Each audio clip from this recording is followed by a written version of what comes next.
Tiniyak ni Department of Tourism, DOT, Secretary Cristina Garcia Frasco na nananatiling bukas at ligtas ang Cebu Province at mga lungsod nitong Cebu City, Lapu-Lapu at Mandaue para sa mga turista sa kabila ng lindol kamakailan.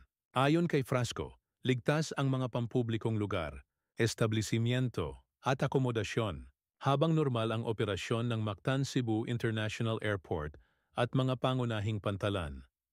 Nilinaw niya na bagaman may ilang lugar sa hilagang bahagi ng Cebu na apektado at patuloy ang relief efforts, bukas pa rin ang mga destinasyong tulad ng Mandaue, Lapu-Lapu, Mactan at mga bayan sa Timog.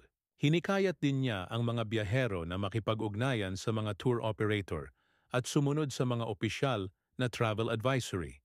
Ayon sa DOT, nananatili sa state of calamity ang lalawigan, ngunit maaari pa ring bumisita sa gitna at timog na bahagi ng isla.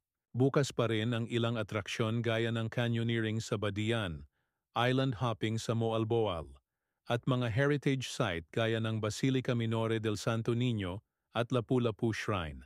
Matapos ang lindol, agad na nagtungo si Frasco sa Cebu upang mag-inspeksyon at magbigay ng tulong sa mga apektadong tourism workers.